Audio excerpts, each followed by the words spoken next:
There's an ancient proverb that says, "The man who loves all women loves no women. The man who loves one woman loves all women." There's real wisdom in that saying. True love is faithful and sacrificial.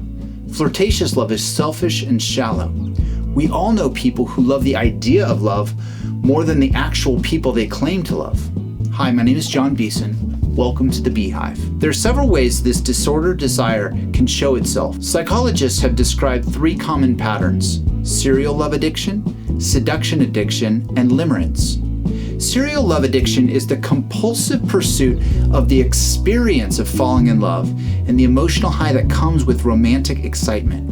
The addict is often more attached to the idea of romance, the thrill of the honeymoon phase, and the rush of pursuit than the hard, steady work of a real relationship.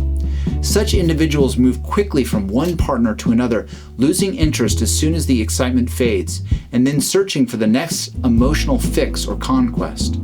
Seduction addiction, a term coined by the psychologist Patrick Carnes, refers to a pattern in which a person seeks validation by awakening romantic or sexual interest in another, a subtype of sex addiction. This often takes the form of intense but insincere pursuit. Flirtation designed to capture attention only to abandon the relationship once the thrill of the chase is gone. Finally, limerence, a term coined by psychologist Dorothy Tennov in the 1970s, describes an involuntary state of intense emotional obsession, fixation, and infatuation. A person in limerence is consumed by emotional highs and lows, often living more in fantasy than in reality, and may be drawn more to longing itself than to the possibility of a faithful, enduring relationship. Each of these impulses distorts what love was created to be. Scripture teaches that love is not self-seeking. Love does not use others to gratify the self. It gives itself for the good of the beloved. This is true not only in romance, but also in the life of the church. When Paul wrote his famous chapter on love, he was not chiefly writing to married couples or romantic partners. He was writing to a congregation. He was addressing the life of the church. And the chapter ends with this sweeping declaration in 1 Corinthians 13. "So now faith, hope, and love abide, these three, but the greatest of these is love." Over the years, I have met many people who love the idea of the church, but don't demonstrate fidelity to her. They consume church via live stream, but don't gather with the saints. They attend services from one congregation or another without ever planting roots. They attend Bible studies but avoid meaningful commitment to the local body. Yet love for Christ Church was never meant to remain a thin sentiment directed toward an idea. It is meant to become a thick, relational, durable commitment. In the Brothers Karamazov, Fyodor Dostoevsky wrote, "The more I love humanity in general, the less I love man in particular.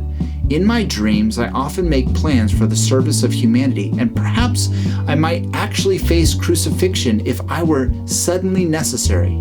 Yet I am incapable of living in the same room with anyone for 2 days together."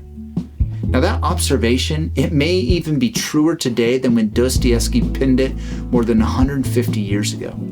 We hide behind screens, finding disembodied community with those who think like we do, while quietly retreating from embodied fellowship with real people. One of God's gifts in the church is precisely this. The church is a diverse people. It is made up of different ages, ethnicities, socioeconomic backgrounds, personalities, and political leanings.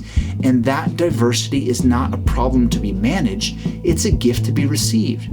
Christ gave himself to create one people, for he himself is our peace, who has made us both one and has broken down in his flesh the dividing wall of hostility, he says in Ephesians 2:14.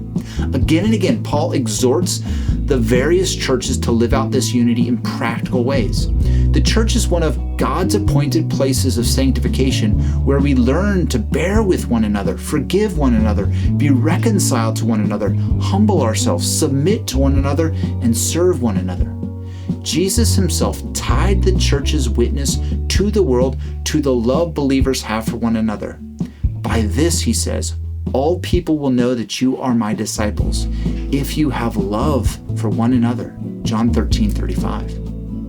The man who loves all women loves no women. The man who loves one woman loves all women. In much the same way, the man who loves all churches loves no church, but the man who loves one church loves the church. Let us root our love for Christ and his people in the thick commitment to the local church he has called us to.